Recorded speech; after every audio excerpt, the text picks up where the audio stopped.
morning, folks! What's happening? Welcome back to Coffee Time. Coffee Time. I'm thinking I'm going to switch my earphones from my right ear to my left ear. Oh, yeah. How's it going, everybody? I'm really excited today to be back on. One time this week at least. I just dropped my son off at his preschool. I think you can hear my other kid in the background just making some noise back there. Yeah. So it's a little trial run because I just don't know. I had planned on my baby. Well, he's a year and a half old. He is not a baby, I don't think, anymore. I still call him a baby, but I planned on him taking a nap. But, the best plans just get destroyed sometimes. Boom. It's my own fault. So I just want to say something real quick for all you folks that are watching. We still need help if you're in Massachusetts. Actually, fuck it. If you're not even in Massachusetts, if you're out of state and you want to call the senators in Massachusetts, thumbs up. Email, sign the petition. I appreciate it, but really, we got to get in touch with these people. But if you live in Massachusetts, we need you to call. We need you to email, and pretty much every day. We got every day. It's crazy. We have the Package Store Association fighting against the restaurant industry right now, because they are afraid that if we get to-go cocktails, it's going to put the package store business out of business, which is ludicrous. But anyways, I'm going to stop my rant on that. Maybe we'll get back to it. I don't know. I'm really excited today to have Andy Driscoll. I'm going to bring him on in just 1 second. Need to go over here. Yeah, I am doing this here. Let's see. Ask to unmute. Andy, I just asked to unmute you. Dude, okay, just give me 1 second here. And all right, here we go. Andy Driscoll, co-creator Inebri-Art. What's happening, man? Morning, Chris. Thanks for having me on the show. Dude, thanks for coming on the show. Yeah, no problem. Appreciate it. How you been? I think this is the earliest I've gotten up during this whole lockdown quarantine. So, really? Yeah, I'm not a morning person by any stretch of the imagination. Yeah, I was up at 5:30. Oh, that's terrible. When I'm up at 5:30 lately, it's because I have yet to go to sleep. But I don't know about you, but my sleep schedule is like all over the place. Going to bed at all sorts of strange hours and bizarre dreams. It's been a weird one. Yeah, the dream thing. I'm really into dreams. I would. Do you ever hear of lucid dreaming? Yep. Mm-hmm. Yeah. I've tried to get that going for like literally 2 decades, like 20 years. I've been working on that, but I just rather sleep apparently. I have never ever been the kind of person to remember dreams, and then when we first got locked down, it's like I've had really vivid, bizarre. Like I woke up. I used to live in Middleborough, probably almost a decade ago. And I woke up and apparently I was dreaming that I still had that apartment while still living in Plymouth. And I spent the morning like being like, oh, I gotta get Dave his rent. I gotta get Dave his rent. I'm like, wait, I don't even live there. Like it like carries over, and it's just been really weird. You're probably getting more rest than you're probably. I mean, you probably right. You no, I don't think so. It's not restful. So it's I find it to be weird. Like. Before I was telling you that, I got laid off from my day job, but, I had my day job. I ran Inebri-Art. I worked at the craft beer cellar like 1 day a week, and I had no problem getting everything done. And I was always busy, and I would, the second my head hit the pillow, I was out fast asleep, slept like a baby.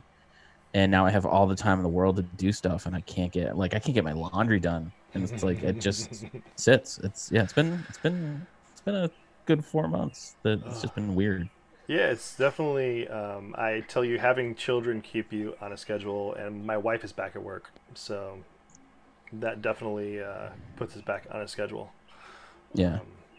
My kids live with their mother, so it's been, I think that's added to it, so it's like I haven't gotten to see them on a regular basis up until recently. So Oh, that's great. Yeah, it's tough if you have 2 separate households for your children. I know a bunch of parents who are, they're like, okay, you're going to do quarantine with the kids for these 3 weeks. Or however it might be, or how it works out. But I need a haircut. Do you need a haircut? Did you get a haircut? I've gotten my haircut twice since since they've loosened that regulation. So that's been very. I think that's my favorite part so far. I like it. I mean, I wish I had more hair growing. That'd be amazing. That's one thing I've never had to. I don't think I'm gonna be going bald there. So Yeah, I'm definitely should just shave my head. But like, I'm going an pretty awesome mullet. This thing there you like, go. curly and shit. Gonna do like the Gallagher. To many's dismay, probably. Yeah. So, tell me about Inebri-Art. So Inebri-Art started back in 2011. This was, I mean, at the time it didn't even have a name. And there was a growing movement out of California called Drink and Draws. There was some professional artists who were kind of, basically they got together and they're like, hey, do you remember when we used to draw for fun and now it's work? So they set like one night a week aside where they would meet at a local bar, and the one rule was no official work was allowed. So it was just them getting back to their roots and enjoying art again, and they called it the Drink and Draw Social Club. And so once word got out, like Drink and Draw started popping up all over the country, and a friend of mine used to tend bar at Fridays in Plymouth. And I was there one Thursday night, and he's like, we should start a Drink and Draw. And I'm like, cool, when? And he's like, I work Thursdays. I'm like, all right, I'll see you next Thursday.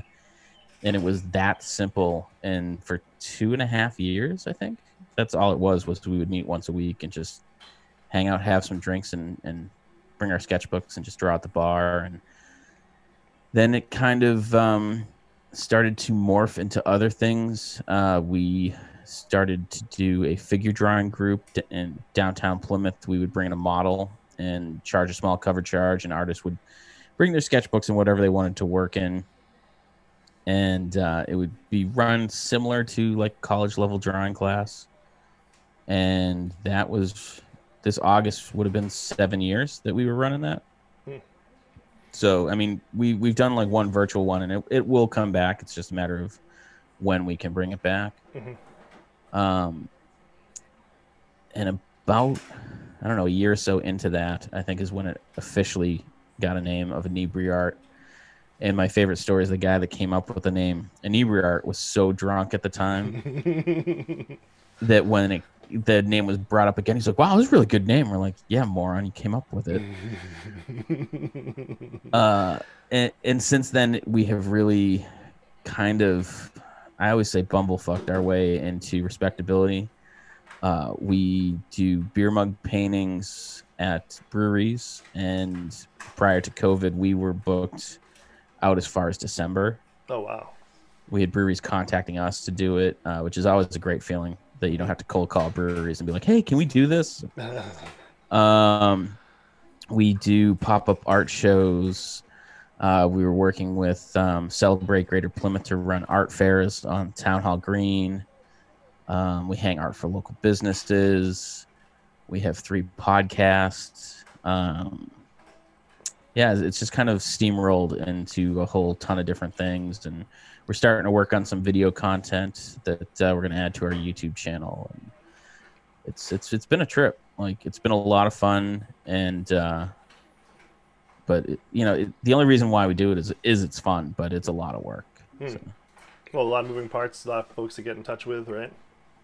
Yeah, I think that's one of the things that I miss the most is just that kind of networking, collaboration, working with other people, and like I said, we've gotten so. We've somehow gained respectability that I still am like, I don't know if we deserve that, but like people will reach out to us to be like, hey, we need some ideas, and we get to like sit with business owners and town organizations and try and like brainstorm some stuff. And that's awesome. You feel like you're having an impact, yeah. Oh, absolutely. And and that's my favorite thing is I love on a Wednesday night walking into a brewery. So this specifically happened, I think maybe 2 years ago. We were doing a beer mug painting down at Knockabout down on the Cape, and we walked in and introduced ourselves to the bartender there, and he's like, oh, the rush was just getting over, and I'm like, those like 6-8 guys who were leaving. He's like, yeah, it's Wednesday, it's kind of slow, and I'm like, well, buckle up, we have 40 people coming, and we bring 40 people into this place on a night that's normally dead, and bring them a lot of business, and we make our money, and everyone has a good time. And to me, that's the helping people make their business work is part of what I really enjoy. Oh yeah, and then you probably got a bunch of folks go in there who've never been there before, so they're going to go back. Oh, too. Absolutely, yeah. Yeah. We did one at Barrel House Z, and they were like, yeah, we've seen so many people here that we've never seen before, and so it helps them, it helps us, because people will come in for a normal beer they normally would, and they're like, what the hell's going on? And that's how we get our name spread too. Sure. I didn't realize you guys had a YouTube channel. I'm going to check that out. Right now, it is just another spot where we put up the podcast. Inebri-Art has a couple of other videos. Like when we get our sponsors, we'll do unboxing videos and stuff like that. But I think that's part of the reason why we want to do more video content is just because we're like, we have this and we have ideas, and and right now I have the time. Sure. So. Yeah, I've been trying to make stuff. I started Coffee Time on a whim, and now we have like 37 episodes. I think this is episode 37. Nice. So, that's awesome. You've kind of gotten over that hump. I feel like 20 to 25 is that where you start to see like pod fade, where people are like, oh, we're going to do this. And then they get to about 20, and then they're like, oh, well, we're going to put it off for a little bit. And then it just never comes back. Yeah, I was doing it Monday through Friday for 4 weeks straight. Yeah. And I was like going to blow my brains out. I was like, holy shit. It was a lot of work, and, kids and coronavirus and all this crap. Mm-hmm. So then I was like, oh, I'm going to take a break. I took a break, and I came back, and I was going to do another month. And then the last week of that month just kind of went to shit. And I was like, all right, I'm going to take a break for a while. Yeah, we found that when we started the Inebri-Art podcast, we're like, oh, we're going to do it every other week. And then we had so many interviews recorded that I think we were recording like December, and we'll be like, this is going to be going up in spring. So that's when we decided that we're going to up it to a weekly podcast. And so I feel like it's almost better to set like a very achievable commitment, and then kind of like, hey, if you get extra, you get extra. You can always put up bonus episodes. Yeah, right now I'm trying to figure out how I move forward, because it's definitely challenging with the children home, or I only have one of them home right now, but it's still challenging, and just kind of, being like, okay, I'm gonna commit the time to talk to the people, to get my shit together, and make it look good and right, yeah, and not disappoint myself or anybody else, and whatever, I feel like I really like doing it, but at the same time, it's like doing it every day is way too much. And, we talked yesterday, it's like, hey, let's do this tomorrow. And then like, it worked out perfectly. So right. I kind of like that feel, but also people are like, Almeida, how come you're not doing it? I miss watching it. I'm like, well, I wouldn't watch this. Why do you guys watch it? And I when we record ours, I never ever think about like people actually. I mean, I think of the things like, oh, try to avoid inside jokes because it's not funny to anybody and that kind of thing. But I don't actually really think about people watching it, and then you'll get comments or fan mail or some sort of writing question, and I just want to be like, how the hell did you find out about us? And yeah, they're like, oh, I just searched for whatever on Stitcher or something. We popped up somehow. So Stitcher, I love Stitcher. Yeah, that's the one I use mostly, but I just want to take a break a second. Jeff Faxon, good morning, sir. My son's playing drums downstairs. Can you hear that? I lost my train of thought. So do you remember where we were? I'm sorry. We were just kind of talking about podcasting and schedules in general. So do you host your podcast on Spotify, or where do you put them? So we use Libsyn as the platform, and then it pretty much goes everywhere. It's pretty sure it's on Spotify. It's on Apple Podcasts. It's on Stitcher. It's frequently one of those things where I will find it listed somewhere, and I'm like, I have no idea how it even got there. But we pretty much submitted it to everywhere we can. Like I said, it's on YouTube. There's no video aspect to it. It's just the audio, but you can still listen to it there.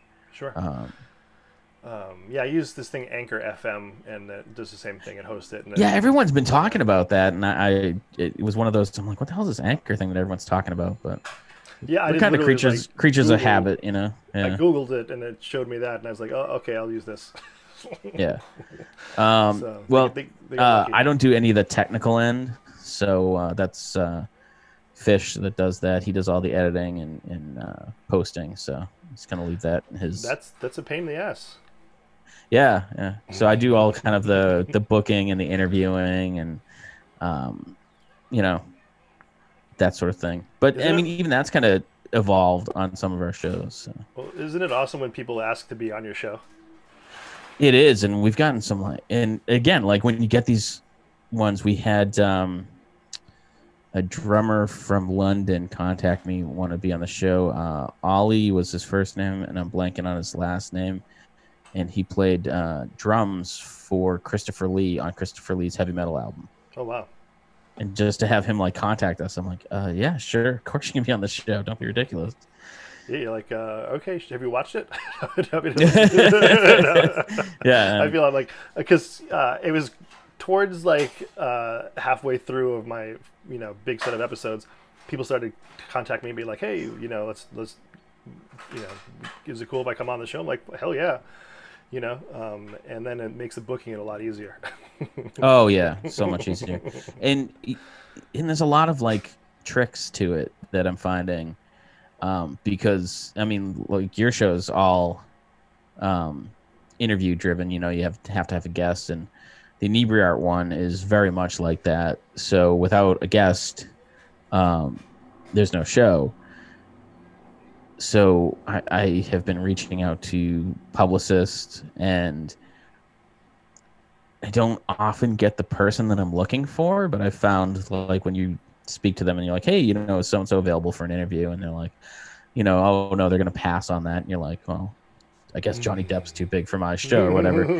And, but then I will always send them a follow-up thank you email and be like, well, if you have any other clients that you think will be good for the show, please feel free to reach out. And we've gotten some really great guests because of that. Oh, just that little follow-up email. Yeah. So I never thought of reaching out to any publicists before. Yeah, it's surprising how easy it is. You don't, and like I said, I especially lately, because right now we have, I think, like 20 episodes that are recorded that haven't been released yet, just because I have nothing better to do right now. And so now I'm kind of like upping. You don't want to put like, and I mean, you don't want to like grade people, but there are A-list celebrities and there's B-list celebrities, and we're moving up that list. But see, I'm going to say we get like D-list celebrities, and I don't want to say that as an insult, because I think that's a great achievement for us. Mm-hmm. But, so I just kind of keep reaching for like the A and B list ones, and the other ones kind of fall into place because of that follow-up email. Being like, hey, if you have anyone else, let me know. Do you ever get nervous when you're interviewing people? A couple recently that I've gotten nervous about. One, I interviewed this band called Crownsland. They were handpicked by Jack White to open for him, I think, on his last tour. Oh, wow. And I was nervous because their agent was on kind of like listening, not speaking, just listening in. And I guess she works with Jack White too. So that made me a little nervous, just because like I don't like to plan what I'm going to say. So sometimes, I say stupid things. That's just my nature. And so like that was kind of in the back of my head. And we've started to get, like I said, those kind of, there's celebrities in like very small groups of people, and they're well connected. So that can be kind of like stressful, just because you're like, oh, if this goes well, Mm-hmm. maybe it can lead to, this person or that person. But I try not to think about it too much. Yeah, I feel like the more you do it, the easier it gets too. Oh, absolutely, yeah. Yeah, it's a little bit second nature now, and the amount of times where it's just awkward or dead air is few and far between, because you can also kind of like think back and be like, oh, this is a good question. So like I kind of have a list of questions in my head that are always kind of good go-to questions, so that if you kind of hit that lull in conversation where you can just bust out one of your go-to questions. And, yeah. Are you from Plymouth? Originally, no. I grew up in Whitman. Where's that? Right next to Brockton.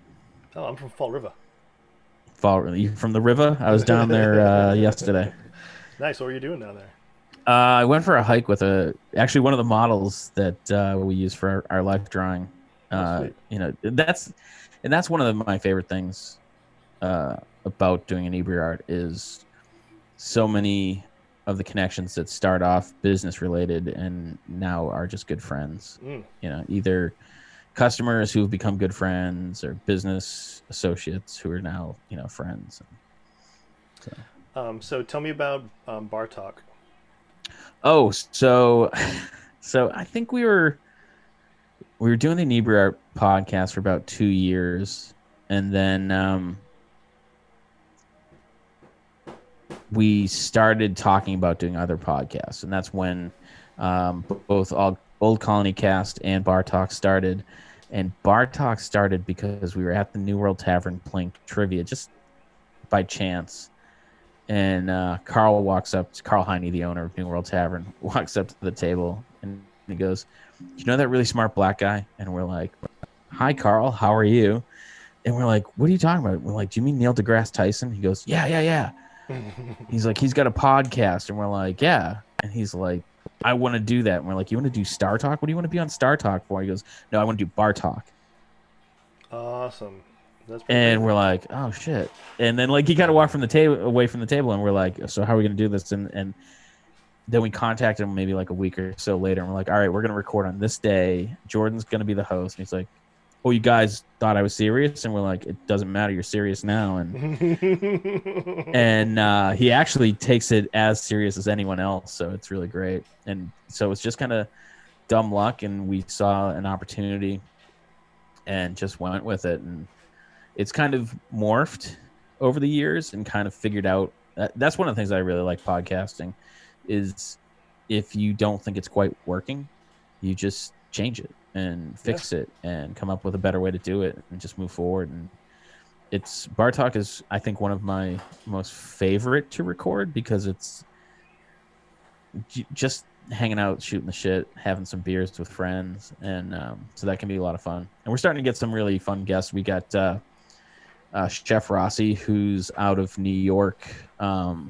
She's a host on WOMR and a book author. And so we had her on recently, and she was just a doll. Oh, that's pretty sweet. Yeah, I got to be on one. I'd love to share that. Yeah. That was a while ago, man. Yeah, it was like two years ago at least.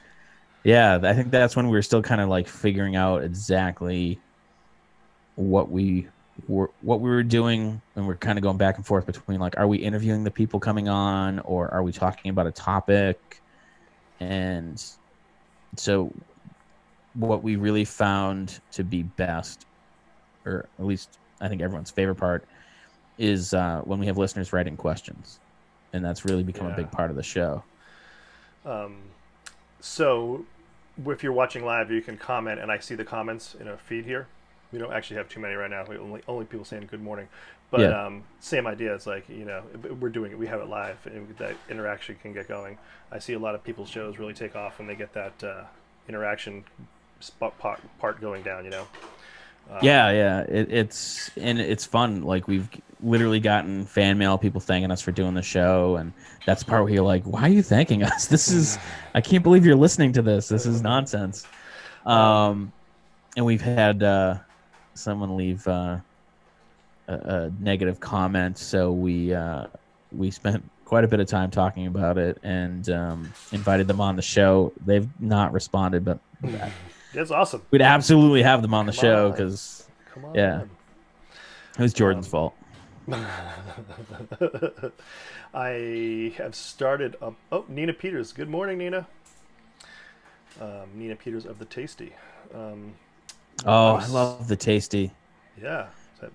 And Wisdom's one of my favorite guests to have on Bar Talk. He's a blast. Yeah, Wisdom's the shit. Wisdom ferments. Yeah. He's the man. I learned a lot from him. We like to experiment in the kitchen and in the bar. We had a lot of good crossover ingredients, and I don't know if you know Ryan Smith. He's part there. Yeah, Ryan. Yeah. I think the last time we had, because Wisdom's been on the Inebri-Art podcast, I think twice. And the last time we had him on, he's like, "Hey, can I ask you a question?" And I'm like, "Yeah, of course." He's like, "Can I bring my sous chef?" And I'm like, "I thought you were going to ask to bring snacks." He's like, "I'll bring snacks too." I love those guys. Honestly, it's and Mike Peters. I don't know if you met Mike Peters before. I've met him a couple times. He's very nice. Yeah. Really down to earth guys. Awesome kitchen folks. It's like there's no front of the house, back of the house divide. It's like everybody's on the same page. We're all old. I mean, they're the youngest. Ryan's 25. I'm early 40s. Everybody else is in their early 40s, and Wiz is 30. So I was gonna say, isn't Wisdom like 13? He looks like it. So just a side note, I started a podcast with Mike Morway and Sean McLaughlin. Do you know Sean? Oh yeah. Yes. No, I know Mike Morway. 37 Foot Studios. Jake Hill is recording over there. It's okay. A little north of here, but we haven't released it yet. But it's called No Name Cocktail Podcast, and we just talk about music and food and drinks and current events with different guests. Actually, and Ben Bromhall was on one of our episodes. Oh, Ben's awesome. I love Ben. So also Phil Pacino was on our first episode. Oh yeah, I know Phil. Yeah. So we're releasing that probably next couple weeks. We have 3 in the can right now. Nice. Yeah, Morway. It was, I think, our second or third guest on the Inebri-Art podcast, and he brought Jake Hill with him. And he's been a steady listener. I'll get text messages from Morway being like, "Hey, that was a great episode," or yeah, he loves listening. Yeah, he'll probably listen to this later on today. Hey, Mike, what's up? What's up, Mike? I actually, because our third podcast, Old Colony Cast, has just kind of gone through a makeover. That's been the one that took the longest to kind of find its groove, and he was the first person to reach out to me and been like, "I'm obsessed with this new podcast," and I'm like, "Oh, thank you so much." So it was nice to know that it was working. Kenny Sakeman says, "What's up, nerds?" I mean, that's offensive and accurate. My laugh just clipped the mic. So what the fuck is going on right now? What do you think's going on? There's the restaurant business, the bar business, like COVID, like all this shit. Like, what the fuck is going on in your opinion? What do you think? It has been up until recently. Bar Talk has been very it's always fun to record, but it's been very much a downer because everyone's like, "I don't know what's going to happen. Life sucks." And I'm starting to see turnaround in attitudes, including my own, on the podcast, just because, we're starting to see, I don't know, I'm afraid to say a light at the end of the tunnel, but, we're starting to see some good signs. And I think that is the most unnerving part, is no one knows. No one has any idea what the hell's going on. And that unknown of, am I going to open tomorrow? Are we going to be open a month from now? Can I make plans? Can I make arrangements? When can I start having bands? Can I not start having bands? That was the thing that was going on. I think it was last week, where no one knew if they were supposed to be having entertainment or not. So it's just that unknown that I think is really stressing people out. Yeah, I saw some people canceling shows and some people promoting shows. Yeah, so it literally like no one knew what was going on. And so, and the unfortunate thing is, places are going to close. There's no ifs, ands, or buts about it. But I feel that's going to be the way with all businesses. I think no matter what you're doing, short of unless you're in the mask manufacturing business, there's the real potential that your business is going to close. And it's going to be, are you going to take this opportunity to bitch and whine and say, poor me? Or are you going to be innovative? Are you going to work hard? Are you going to try to find a way to make it work? Yeah. Because, I mean, life doesn't give a shit if you're having a hard time. It goes on. And you need to kind of, there's always going to be changes in business. This happens to be a really horrible one. But the people who are going to be kind of flexible and proactive, I mean, we've been singing the praise of Sukasa for the past 3 or 4 episodes, because I feel like they took this and just hit it out of the park. They added that deck on the back, and it's beautiful, and they're making it work somehow. And I think they have a great opportunity too, that they have that space, yeah. Unfortunately, because most people don't have access to a space like that, Right. I'm trying to think of something. But they figured out what they had, and they just kind they're of made it work. And it's good for them. I mean, and they're second year business owners, right? So they have fucking no choice, or they're gonna die. Right. Oh yeah. Then that's what I mean. It's that's that kind of, they can sit around, and I mean, everyone's gonna sit around, bitch and complain, but they're just like, okay, we're gonna bitch and complain, but we're gonna make it work somehow. And it's that innovative, just that thought process of like, hey, we're gonna turn the back parking lot into a deck. And no, that's awesome. I'm definitely glad that they were able to do that. Dylan's same thing. They got the parking lot going, right? Yep. Yeah. Dylan's has some stuff. I know Mayflower turned their parking lot into a beer garden. Second Wind has a pop-up. All these breweries had pop-up food vendors, but they have one that's more or less semi-permanent, so they can still be open during this time. And so it's really trying to just be flexible and seeing what you can do. And I mean, Inebri-Art's kind of at that point now where we're trying to figure out how we can make our business model work in this. And it's we tried take home beer mug painting kits, and it's been really hit or miss. I think we ran four of those events, and only one did well. So we're all right, so I don't know if that's where it's going to be at, but it's just trying to figure out what we can do. And we started hosting a virtual comedy night, just more out of boredom. It's not really making us money. It's just something to do.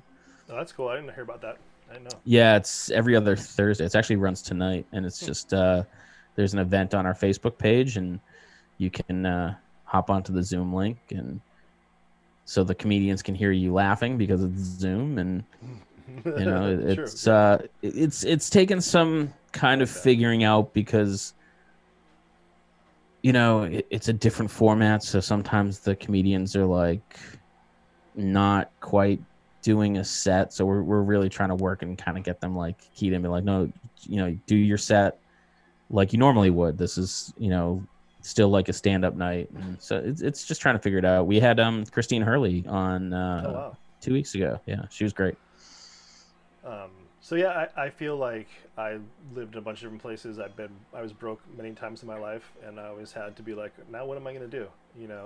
So I feel like when this happened, things are going really well for a lot of people, and all of a sudden we're oh shit, now what are we going to do? And we've been fortunate enough to have unemployment. A lot of folks have unemployment. Some people didn't get great unemployment because they weren't claiming all their wages.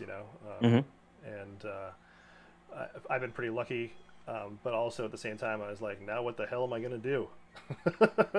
Yeah, it's been weird, and that not claiming all your wages is one of those they're always tell you hey, someday that's going to come back to bite you in the ass, and that's that day that happened. Yeah, at the Tasty we claim all of our tips. Yep. So, and we get our credit card tips in a paycheck, which is awesome. Direct deposit. So, that helped all of us out. We were I heard of some service getting $125 a week on unemployment, and you're oh my God. Yeah. But you wish you claimed all your tips. But, there's such as the service business. Everybody, no one has health insurance, and no one claims their tips. Yeah. But then you can make $400 in one shift, and yeah.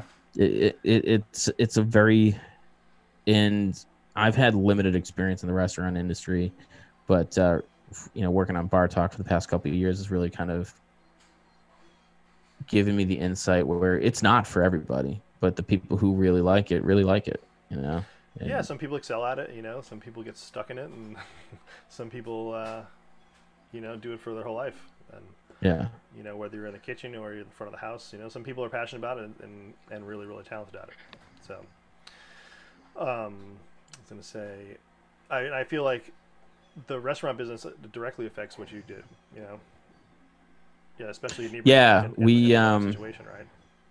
that really became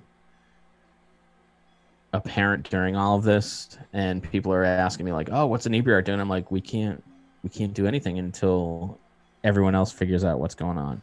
Mm-hmm. And we've had some breweries reach out and be like, "Well, when can we book stuff?" And I'm like, I don't know. You tell me, when can you open? Like, I can't tell you when we can book things if you can't be open." And it's like you're talking about how everything was going well for people, and someone compared it to like a Thanos snap, to since someone called me a nerd. Yeah. But like, and that's all it was like overnight, just everything just disappeared. Like I said, we had bookings out as far as December. We were supposed to run events downtown on the first Saturday of every month, which was going to be huge. I mean, this was the year to be in Plymouth.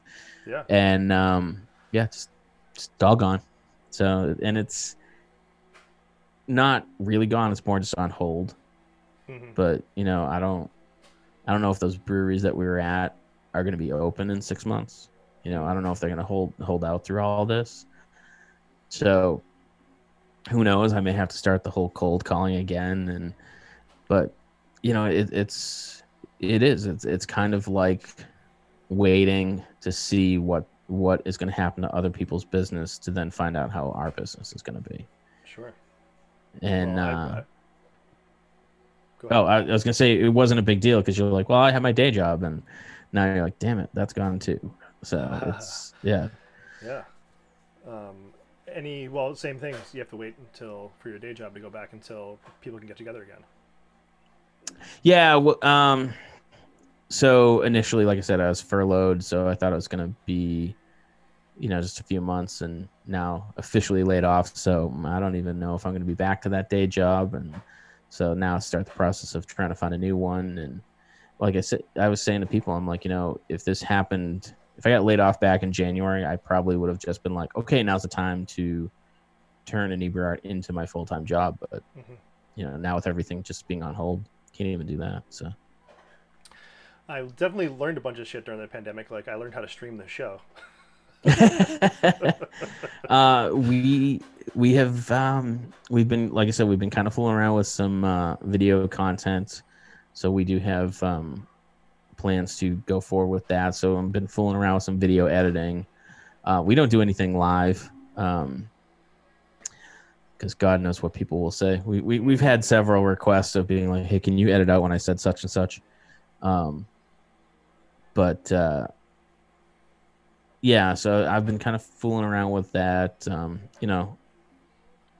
It was a federal law, I think, where you had to bake some bread. So I did that. Yeah, well, totally. Yeah. If you could find flour. Well, I had flour. I couldn't find yeast. I had yeast, dude. I actually bought a pound of it. If you need some, I have a bunch extra. Yeah, I borrowed some from my neighbor.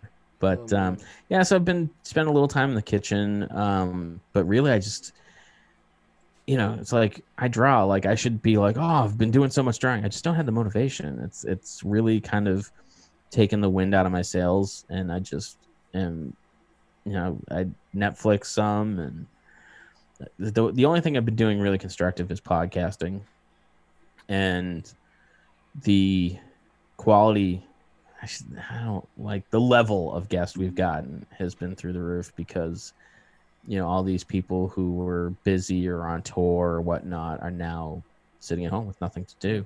They're available. And some of them still had albums coming out and wanted to talk about it. And so, yeah, we've been able to get in pretty tight with some new public relations people. And so that's been helpful. But, yeah, it's it's been a weird time, and it's monotonous and dull. So Netflix, what was your favorite Netflix binge? Again, I adhere to all federal laws, so I watched Tiger King. Yeah. And it was when it was over, I hated myself for watching it because it's the exact kind of TV that I'm like, it's just salacious and exploitive, and but I still watch the whole damn thing. I don't know if there's really been one thing that's really stood out. I watched the new Unsolved Mysteries, and that was kind of like nostalgic. I watched Lost in Space, which just kind of like caught my attention for some reason. I thought that was pretty good. I'm trying to think. I don't think there was anything. Getting caught up on some movies that I hadn't seen, but nothing earth-shattering that I'm like obsessed with. Like sci-fi? I do. Yeah. Do you like time travel? Sure. Yeah. You need to watch Dark. Dark? Is that on Netflix? It's on Netflix. They just finished season 3. It's a German show. Okay. And I watched it with overdubs on it. It's not too annoying, but it's amazing. Huh. I'll have to check that out. That'll give me something new to watch. If you like sci-fi and you like time travel, Dark is the shit. It's just like mind-melting. You're like, what? How? I love shows that I am like, I don't even know how you would start to write that. Yeah, it's insane. I've watched the first 2 seasons a couple times, and I started to binge the 3rd season, and then like I was almost finished with it. I'm like, I gotta start from the beginning. I don't even know what I'm doing. What just happened? Yeah. Uh-oh, someone's making noise. That's my cue. So hey, Andy, it was awesome to have you on the show today. Yeah, man, it was fun, and thanks for having me on. So. Yeah, and I'm gonna put up your little. I do like a little bio page on everybody. Okay, so sure. We'll put a bunch of links up to your podcasts and to that'd be great. And your YouTube page and whatever else you want to put up there. And okay, get that this afternoon. And I'm just gonna have you hold the line for 1 second while I say goodbye to everybody. Sure. All right, just 1 sec.